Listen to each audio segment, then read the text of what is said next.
Boa noite a todos. É uma alegria poder participar dos trabalhos do Centro Espírita Discípulo de Jesus de Paranapanema, nessa noite de hoje, dia 24 de março de 2023, precisamente 20 horas. O tema que nós trazemos para o estudo de hoje é Quaresma na visão espírita. A nossa doutrina espírita não celebra a Quaresma, mas respeita essa e as mais diversas datas comemorativas das manifestações religiosas que existem. Pelo entendimento das igrejas católicas, ortodoxas, bem como algumas protestantes, a Quaresma é um tempo de preparo para a Páscoa, momento em que eles convidam os seus fiéis a jejuar, meditar, orar, praticar penitências e fazer caridade. Para melhor entendermos o significado da Quaresma, necessário que vejamos o que existe antes da Quaresma, que é o Carnaval, e consequentemente elucidarmos um pouco sobre o que vem depois da Quaresma, ou seja, a Páscoa. Vamos saber um pouco o que é o Carnaval antes da Quaresma. A palavra Carnaval é formada pela junção das expressões grega carnivali, que acabou formando a palavra carnaval, sendo que carni significa carne e vale significa prazer. Então isso significa as sensações de prazer da carne do nosso corpo. A festa onde hoje se apresentam Mestre-Sala, Porta-Bandeira e Rei Momo já foi há mais de 3.000 anos antes de Cristo, ou seja, 5.000 anos atrás, a comemoração dos povos guerreiros, festejando as vitórias, homenageando a deusa Ísis no Antigo Egito. O mesmo aconteceu com o deus Dionísio, apelidado de Deus Baco, na Antiga Grécia, 1.000 anos antes de Cristo, ou 3.000 anos atrás, quando a festa se chamava Bacanalia, que quer dizer bacanal, festa da carne. Na Roma Antiga, foi chamada de Saturnália, em homenagem ao deus Saturno pelo final das colheitas, que aconteciam em meados de dezembro, e nessas ocasiões se festejava com o sacrifício de uma vida humana. O sacrifício de uma vida humana. Foi então na Idade Média que a festividade adquiriu o conceito em que hoje se apresenta. Esse festejo evoluiu depois, no século XVI, para os bailes de máscara em Nice e Veneza, onde a finalidade das máscaras em forma de carrancas era para espantar os maus espíritos, para espantar os demônios. Tal festa se espalhou em seguida para a França, Espanha e Portugal. A vinda da família real para o Brasil trouxe o costume desse festejo de carnaval. Os senhores de engenho, os grandes proprietários de terra no Brasil, liberavam seus escravos para participar como quisessem das festividades de carnaval. A grande influência do som dos instrumentos, os ritmos das danças e os trajes folclóricos da população afrodescendente deu uma nova visibilidade, uma musicalidade e alegria ao carnaval brasileiro. Mas, afinal, qual é a visão do Espiritismo sobre o carnaval? Para tal estudo, precisamos primeiro deixar bem claro que não cabe a nenhum de nós, sejamos espíritas ou de qualquer outra religião, não cabe a nenhum de nós o julgamento do comportamento de qualquer outra pessoa. Temos todos o livre-arbítrio que foi concedido por Deus e cabe somente à nossa consciência analisar e justificar as nossas escolhas. Esclarecido isso, vamos ao Carnaval, ou Festa da Carne, que é a comemoração de tudo que os materialistas elegem como prazer. Bebidas, drogas, sexualidade sem limites, em geral, isso tudo faz parte do conteúdo das comemorações carnavalescas. Nós espíritas sabemos que estamos em constante troca de fluidos ou de energias com o mundo espiritual e que nossas intenções, que a nossa moral e a nossa vibração espiritual estão ligados aos espíritos que se afinizam conosco. Caetano Veloso cantava assim: atrás do trio elétrico só não vai quem já morreu. É isso? Mas ele errou. Porque a letra deveria ter sido escrita assim: atrás do trio elétrico também vai quem já morreu. Atrás do trio elétrico também vai quem já morreu. Pois a multidão de espíritos acompanhando o bloco é 3 a 4 vezes maior do que a de encarnados sambando nas avenidas. O Espiritismo nos ensina que estamos o tempo todo em companhia de uma inumerável legião de seres invisíveis, recebendo deles boas e más influências, conforme a faixa de sintonia que cada um de nós se encontra. Essa massa de espíritos nos acompanhando cresce sobremaneira nos dias de realização de festas pagãs, como é o caso do Carnaval, o Halloween, e também nas festas tipo rave, funk, aqueles pancadões e assim por diante. A presença de espíritos de moral ainda não elevada é muito grande. Falemos agora do depois da Quaresma, que é a Páscoa. Então, a Páscoa na visão espírita. Em uma reflexão de Haroldo, ele diz assim: a Páscoa é uma grande celebração cujas raízes repousam no judaísmo, mas que foram absorvidas pelo mundo cristão, pelo cristianismo, e depois, de certo modo, deturpada e transformada na celebração comercial com coelhinhos que botam ovos de Páscoa, transfigurando em uma festa que quase nada guarda ou nenhuma relação tem com a Páscoa genuína. Então, como é genuinamente ou originalmente a Páscoa? Como já disse o Haroldo, a Páscoa é uma celebração judaica lá do momento em que se comemora o momento em que o povo judeu foi libertado da escravidão, que perdurou por 400 anos no Egito.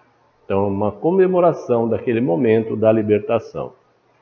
O Egito foi invadido por um anjo da morte, mas esse anjo da morte, ao escolher os seus eleitos, ele pulava as casas que na frente tinha uma marca de sangue. Então ali ele não escolhia nenhum para a morte. Era sangue de cordeiro. As casas demarcadas onde moravam o povo escolhido de Deus, os judeus. Em hebraico, o verbo passak quer dizer pular. Daí veio Passak, Páscoa. Aí então é a origem da palavra Páscoa, Passak ou pular. A Páscoa é então o pulo do anjo da morte. Então a Páscoa evita que o anjo da morte escolha algum dos seus eleitos na casa de judeus. Esse é o simbolismo. Essas casas foram poupadas da tragédia de perderem o seu filho mais velho. Essa é então a simbologia da Páscoa. E o que significa então o sangue do cordeiro que eles punham na frente da casa? Na época da celebração da Páscoa judaica, as famílias escolhiam um cordeirinho bem novinho, daqueles que eles tinham nos seus rebanhos. E esse cordeirinho era bem cuidado, bem tratado, lavado, não sei o quê, como se fosse um cachorro ou um gato para nós, um pet. E ele ficava pelo menos uma semana com a família, isso morando com todo mundo dentro da casa e não no quintal. Ali ele dormia com as crianças, comia junto com as crianças, o tempo inteiro. Então ficava como um bichinho de estimação, da família. Com o tempo, o animalzinho era quase um membro da família. Mas, ao entardecer da sexta-feira, que hoje chamamos de Sexta-feira Santa, toda a família se reunia para assistir o animalzinho ser sacrificado. E tinha que ser assim, porque se alimentar do cordeiro da Páscoa precisava ser uma experiência de dor, de muita dor, uma experiência de sofrimento, ou seja, a experiência da perda de alguém amado. Então a Páscoa tem a ver com essa experiência de libertação espiritual, mas também que é uma experiência de desilusão, E você não se desilude, senão quando perde um ente querido. Por isso, o choque do cordeirinho sendo sacrificado. Façamos um comparativo desses costumes da Páscoa dos judeus com a trajetória que Jesus fez quando ele esteve encarnado. Jesus conviveu com seus discípulos durante 3 anos. Nesse período ele curou cego, curou paralíticos, almoçava e jantava com eles, morava, dormia na casa de Simão Pedro. Ele chegou a curar a sogra de Simão Pedro. Eles acordavam cedinho para ir trabalhar. Eram pescadores, a maioria, então eles pescavam o dia inteiro até o entardecer. Então Jesus convive diariamente com os apóstolos e os discípulos. Ele participa das suas dores e ele sofre com as imperfeições de cada um dos seus amigos. E no momento final dos 3 anos, Jesus reúne os 12 apóstolos e mais alguns discípulos e diz assim: vocês vão me perder. Eu estou agora me despedindo, porque eu vou deixar o mundo corpóreo para voltar ao mundo espiritual.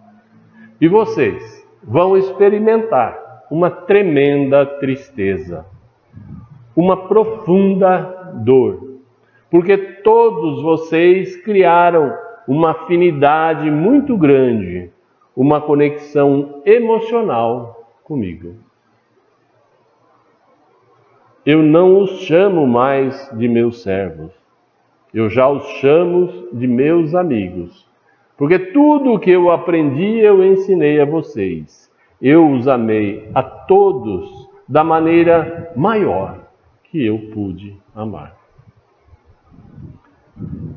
E olhando para Pedro, ele disse: eu amei tanto você, Pedro, que você vai me negar 3 vezes, você vai me trair, mas eu continuo te amando. Nada vai alterar o meu amor por você, Pedro. E olhando para Judas, ele disse: eu amo tanto você, Judas, mesmo sabendo que você vai me trair. Eu não estou te expulsando do banquete que fazemos agora. Eu estou comendo com você. e eu te perdoo. Mas, olhando para todos, ele disse: eu irei embora. E vocês vão viver a maior experiência de solidão, mas também vão ter a maior ascensão espiritual da vossa vida. Mas o que eu posso vos prometer é que de lá do mundo espiritual eu estarei sempre aqui com vocês. Vou ampará-los em todas as suas atividades. Estarei eu mesmo comandando a expansão do cristianismo. Portanto, esta crise da morte é apenas um portal para a imortalidade, porque a vida não cessa no túmulo. Aí ele falando que não existe a morte, né? E toda vez que vocês se sentirem solitários, toda vez que vocês sentirem falta da minha amizade, sentirem falta do meu amor, da minha dedicação e da minha presença, vocês vão se reunir e celebrar a Páscoa em lembrança da minha amizade, em memória do meu amor e, sobretudo, da libertação da qual eu sou o mensageiro. E essa é a magnífica explanação nos ensinando sobre a Páscoa que Jesus nos deixou. Então deu para todos nós compreendermos o que é a Páscoa, né? Porque do cordeiro nós nos alimentamos o quê? Da carne. Mas Jesus quer que nós nos alimentemos dele, e não de sua carne ou do seu sangue, como algumas religiões pregam, corpo de Cristo, sangue de Cristo. Não é a carne, não é o sangue que ele quer que a gente se alimente dele, mas sim que nós nos alimentemos da sua essência, da essência do que é Jesus, que nós tragamos para dentro de nós, isso é se alimentar, trazer para dentro de nós as virtudes de Jesus, que nós nos fortaleçamos com a sua bondade, com a caridade, com o perdão e com o amor ao próximo que ele nos ensinou.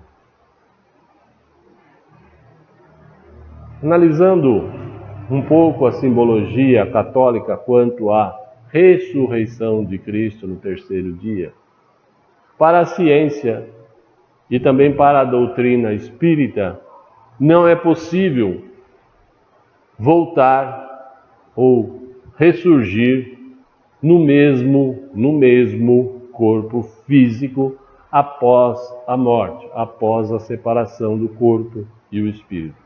Não é possível. O espírito é um ser imortal. Ele tem condições de retornar novamente à matéria, mas não no corpo que já desligou, e sim em um corpo novo, seguindo o princípio da reencarnação. O espírito pode se manifestar. Ele pode se tornar visível, usando o plasma e os fluidos dos médiuns, como com alguma frequência acontecem nas casas espíritas. E foi esse tipo de manifestação em espírito que aconteceu no caso da aparição de Jesus aos seus apóstolos e discípulos, comprovando naquele momento a vitória sobre o corpo físico e anunciando a imortalidade e a sobrevivência do espírito em uma outra dimensão da vida. Ok? Então foi plasmado o que Jesus fez aparecer no terceiro dia para que todos o vissem e reconhecessem que era ele. Nós, espíritas, aconselhamos a comemorar a Páscoa, entre aspas, buscando a conexão com o amigo Jesus. sintonizando a sua presença dentro de nosso coração. Mas não apenas a Páscoa no dia da Páscoa, e sim todos os dias. Assim convivermos diariamente com Jesus no coração, tal qual ele nos ensinou sobre o que é a Páscoa. Falemos agora sobre a Quaresma, que fica depois do Carnaval e antes da Páscoa. A Quaresma é um tempo de privações e mortificações, segundo a tradição. O cristão, após passar um ano inteiro cometendo pecados, quando vai chegar o Carnaval, aí é que ele procura se esmerar em fazer todos os pecados que ele tem vontade durante o Carnaval, fazer tudo de errado que ele gostaria de fazer, para depois, durante a Quaresma, ele se limpar, se purificar, né? Se livrar dos pecados durante esses 40 dias. Mas isso, nós espíritas sabemos que é um ledo engano. Porque o pecado não é como o barro, como a lama, que você se suja antes do banho, sabe que vai tomar banho, depois vai lá e toma banho e está limpinho de novo. Não. Se você pecou, não é assim tão fácil, né? Não é assim tão fácil se livrar dos seus pecados. Cada caso, cada pecado é de um jeito. Com certeza, nós espíritas concordamos com o incentivo de ficar 40 dias. A gente incentiva que ficar mais tempo, mas ficar 40 dias também, para quem não fica o resto do ano, tá ótimo. Fica 40 dias pelo menos ali, rezando, orando, fazendo penitência e assim por diante. Então, nós concordamos com tal incentivo, mas nós vamos mais além, porque no entendimento espírita, a caridade, a meditação e as orações devem ser uma constante na nossa vida, não apenas no Carnaval, não apenas na Quaresma, né? E sim na rotina diária do espírita cristão, bem como ele fazer ainda outras práticas que os levem, né, a uma reflexão espiritual, moral e os seus consequentes arrependimentos, auxiliando-o, né, na sua redenção e elevação. A Quaresma inicia-se após o feriado de Carnaval na quarta-feira de cinza e estende-se até o domingo de Ramos, né, com a duração aí de 40 dias, sendo este um período que simbolicamente representa a permanência de Jesus no deserto, em estado meditativo, a fim de se preparar para a vida pública. Então Jesus ficou 40 dias no deserto, se preparando para depois nos trazer os ensinamentos que ele nos trouxe durante os 3 anos. Tá? Vejamos lá em Mateus como é que foi essa preparação de Jesus Cristo antes de começar. Então Mateus 3:4 diz assim: assim que Jesus foi batizado por João Batista, ele saiu da água. Naquele momento os céus se abriram e Jesus viu o Espírito de Deus descendo como uma pomba branca e pousando em seu ombro. Então Jesus foi levado pelo Espírito ao deserto para ser tentado pelo diabo. Depois de Jesus jejuar 40 dias e 40 noites, Jesus sentiu fome, sentiu muita fome. E o tentador aproximou-se e disse: se você é mesmo o Filho de Deus, mande que essas pedras se transformem em pães. Jesus respondeu: está escrito que nem só de pão viverá o homem, mas de toda a palavra que procede da boca de Deus.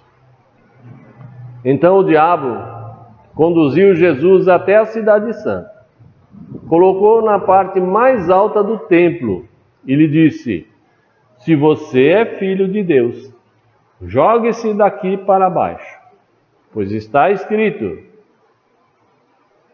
que você dará as ordens aos seus anjos a seu respeito, e com as mãos eles o segurarão, para que você não tropece, não caia e não se machuque.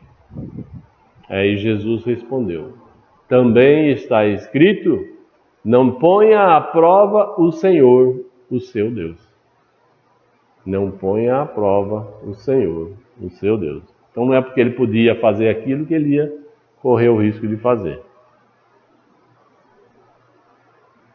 Depois, o diabo, ainda insistindo, o levou a um monte muito alto, o mais alto dos montes. E de lá mostrou-lhe todos os reinos que existiam no mundo naquela época, e ele pôde ver todo o esplendor. Ele disse o diabo: tudo o que vês, tudo isso eu lhe darei, se você se prostrar, se ajoelhar diante de mim e me adorar. E Jesus lhe disse: retira-te, Satanás, pois está escrito, adore o Senhor, o seu Deus, e só a Ele preste culto. Só a Ele reverencie, preste reverência. Então o diabo desistiu e partiu. Aí os anjos se aproximaram de Jesus e o serviram. E assim, durante esses 40 dias, Jesus venceu as tentações, se purificando, para a missão que durou a partir dali 3 anos seguintes, até finalizar na crucificação. Os 40 dias no deserto têm também uma outra simbologia, com as penitências pelas quais passou o povo judeu, conforme nós podemos ver em Deuteronômio 8. Moisés libertou o povo de uma escravidão de 400 anos no Antigo Egito.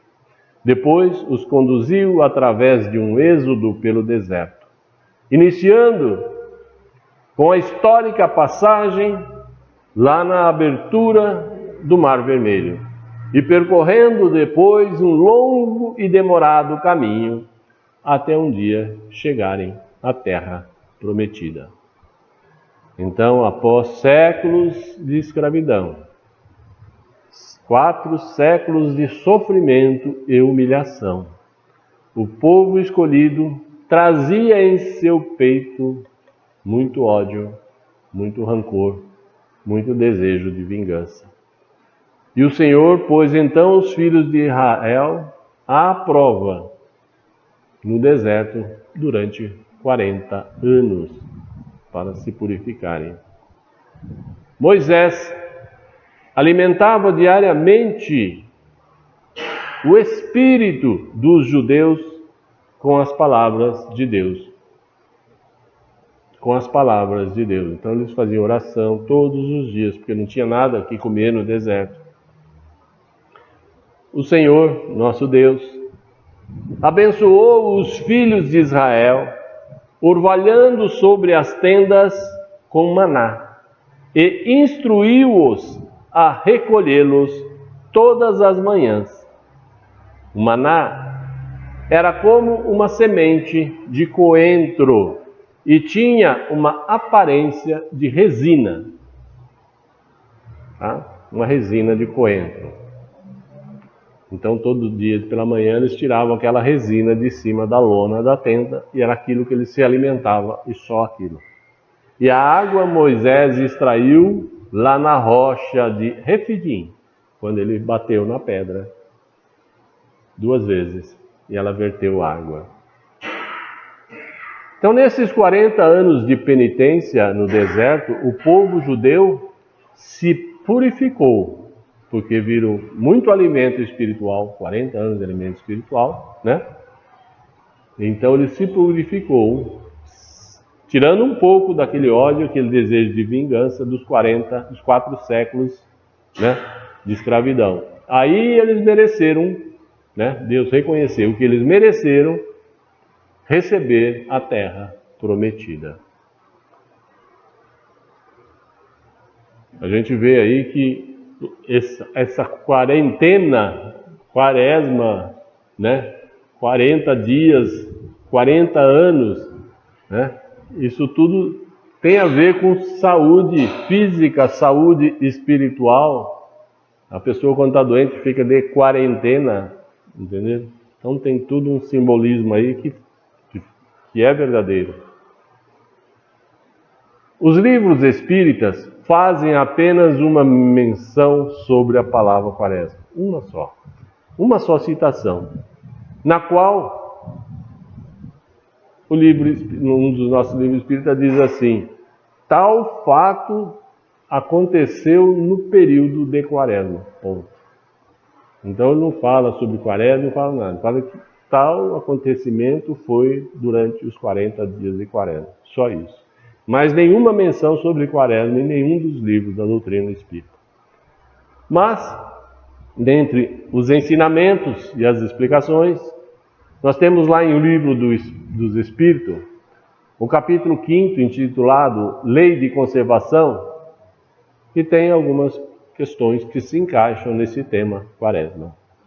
De acordo com a questão 720, as privações voluntárias, que são penitências, né? Que tem como objetivo uma expiação coletiva, tem méritos aos olhos de Deus, pois trata-se de fazer o bem ao próximo. Tá? Então esse tipo de expiação, tá? Esse tipo de privação, penitência, se for para o bem do próximo, é bem-vinda. E continua na 720A dizendo que são meritórias as privações que têm como condão a privar-se de gozos inúteis e assim desprendendo o homem da matéria a fim de elevar-se como espírito. Por exemplo, jejuar, né? No jejum, você está deixando de se alimentar ali por um período lá curto, mas está se elevando como espírito. Isso é bom. Meritório é resistir às tentações que induz aos excessos ou ao gozo das coisas inúteis, é retirar do seu necessário, quer dizer, daquilo que te faz falta, para dar aos que não têm nem o suficiente, que não têm nada, tal qual o acontecido na passagem do óbolo da viúva, quando ela deu mais do que ela poderia dar, ela deu tudo que ela tinha e ficou sem nada. Então isso é muito meritório, isso é uma privação. Mas se a privação não passar de uma simulação, ela não terá valor algum, né? Se eu estou fazendo aquilo para mostrar para os outros, não tem valor nenhum, porque eu não estou fazendo aquilo com intenção de coração. Então, se algo é feito apenas para que se cumpra com obrigações impostas pela sociedade, ou obrigações impostas pela religião, sem que haja no íntimo a vontade sincera, se nos privamos apenas por convenções, sem visar um bem maior ou um bem de uma outra pessoa, de uma coletividade, não há aí então a intenção real e por isso não haverá nenhum auxílio superior de espíritos superiores para que nós evoluamos, para que nós nos aprimoremos. Outra prática bastante comum durante esses 40 dias é os fiéis absterem-se da ingestão de carne. Quaresma não pode comer carne. Tal tradição surge na Idade Antiga, consolidando-se na Idade Média, onde as desigualdades sociais eram gritantes e os pobres, os menos abastados, raramente ou quase nunca comiam carne. Hoje em dia, o cardápio de abstinência, além de se abster da carne, Existem outras formas que encontraram, né? Como, por exemplo, se abster da ingestão de doce, né? A ingerência de bebidas, ou o uso de cigarro. Na quaresma não vou fumar, né? Ou o uso de celulares, né? Não vou usar celular na quaresma, difícil isso, hein? Ou não vou usar nenhum joguinho eletrônico. Então, a pessoa se abster daquilo que para ela é difícil ficar sem. Então, são outras formas que hoje em dia a gente vê acontecer. Mas falando sobre a abstinência da carne, quando o assunto é ingestão de proteína de animais, apesar disso não ser o nosso tema de hoje, não ser o cerne deste assunto, nós podemos mesmo assim nos socorrer com o Livro dos Espíritos, lá na questão 723, onde tem uma pergunta que fala assim: para o homem a alimentação animal é contrária à lei da natureza? Quer dizer, comer carne é pecado? A resposta da espiritualidade: em sua constituição física, a carne nutre a carne. Do contrário, o homem perece, o homem adoece e falece. A lei de conservação torna um dever para o homem manter as energias e a saúde para, com isso, ter condições de cumprir com a lei do trabalho. Portanto, ele deve alimentar-se segundo o que exige o seu organismo. Tá? Então, se ele está ficando desnutrido por não comer carne, ele deve e precisa e tem obrigação de comer, porque ele tem que preservar o corpo para poder responder à lei do trabalho. E o corpo é de Deus, não é nosso. Ok? Recomenda-nos a espiritualidade que nos alimentemos daquilo que o nosso corpo necessita. Todos possivelmente conhecem alguém que não consegue mais comer carne e por isso o seu corpo não possui mais tal demanda, tal necessidade. Então, com facilidade, ele se abstém. Há muitos que ainda necessitam e o Espiritismo não proíbe ou não julga como um erro.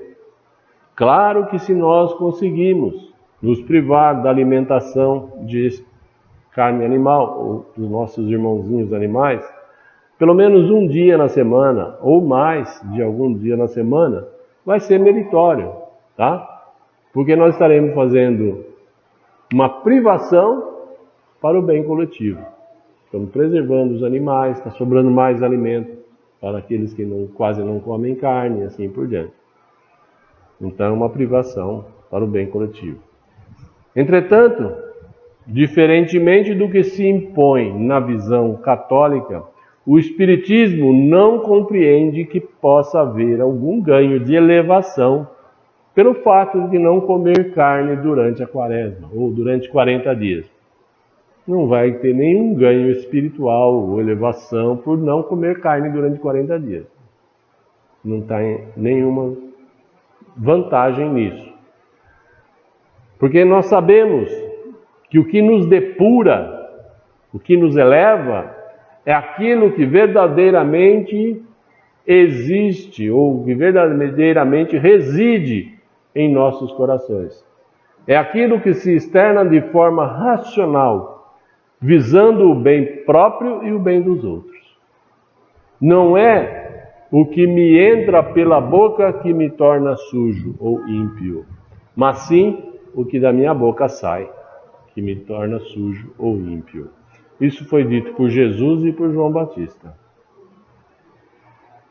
E tem numa outra questão no Livro do Espírito que fala assim: visto que alguns sofrimentos desse mundo nos elevam, isso se nós os suportarmos devidamente, podemos então também nos elevar com os sofrimentos que nós mesmos nos causamos, que nós mesmos criamos para nós, por exemplo, como se autoflagelar, se machucar, isso é sofrimento.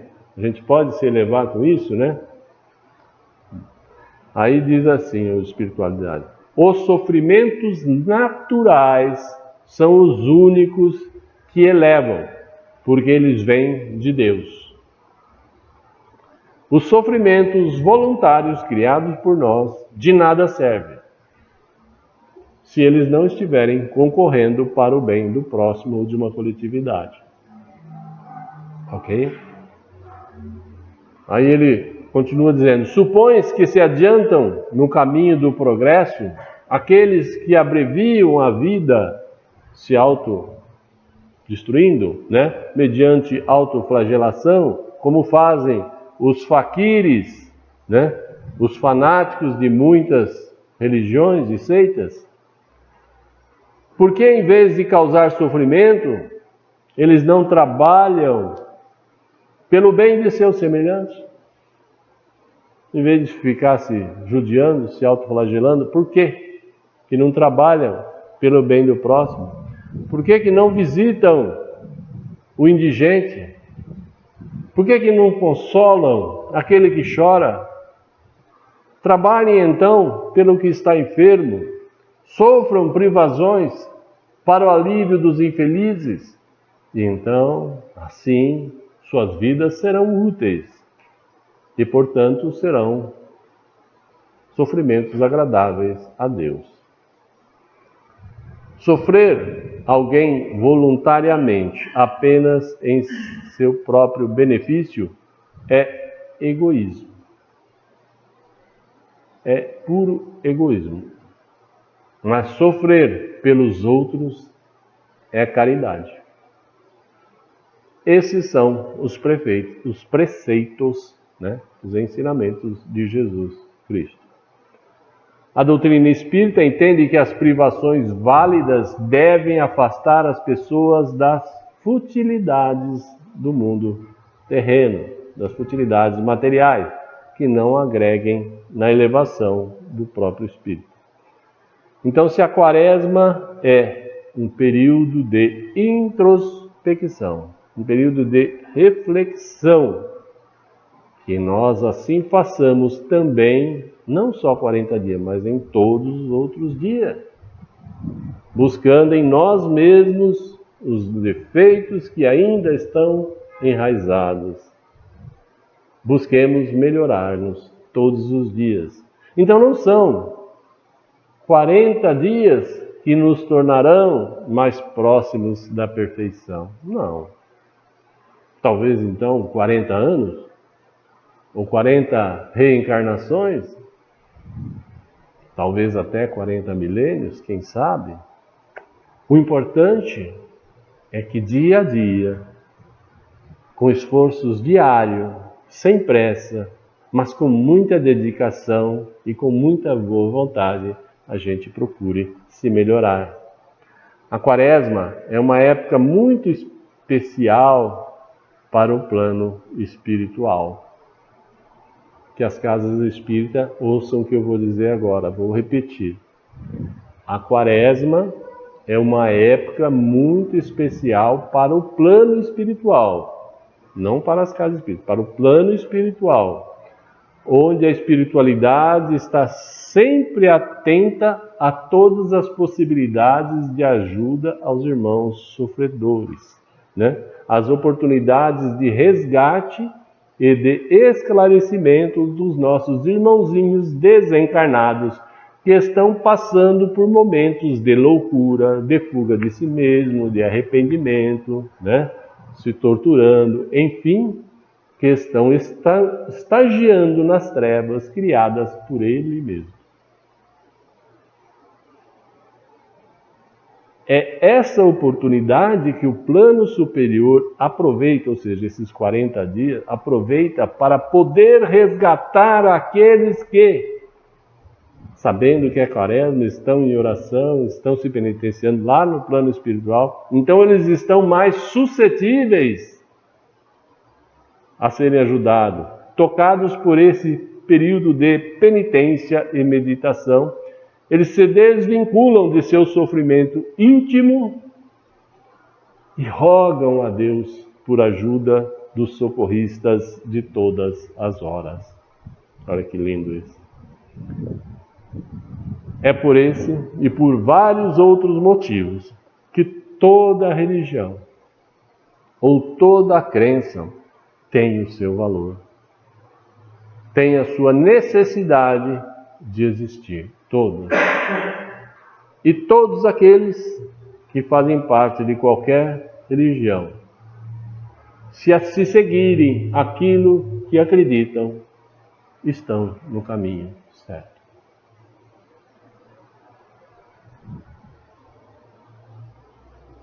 O espírita verdadeiro, cristão, ele substitui essa prática de 40 dias de quaresma pela chamada reforma íntima. Tá? Então, as outras religiões têm o chamado quaresma, 40 dias, e nós temos a reforma íntima, que não dura só 40 dias. A nossa reforma íntima é só 365 dias por ano, só isso.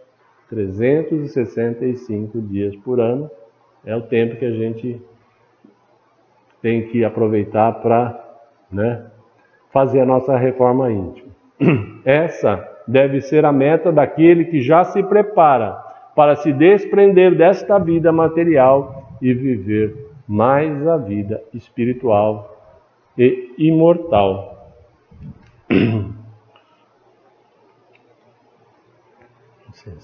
E eu quero ir para o finalmente, lembrando que a caridade é a essência de tudo. A caridade é a essência de tudo. Devemos ter sempre a fraternidade em nossos lares e aproveitar a época atual de Quaresma, que é muito oportuna para nos irmanarmos aos irmãos de outras religiões que estão orando nesse período de Quaresma.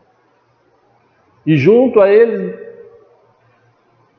orarmos por toda a humanidade que está precisando muito, mas muito mesmo, de oração.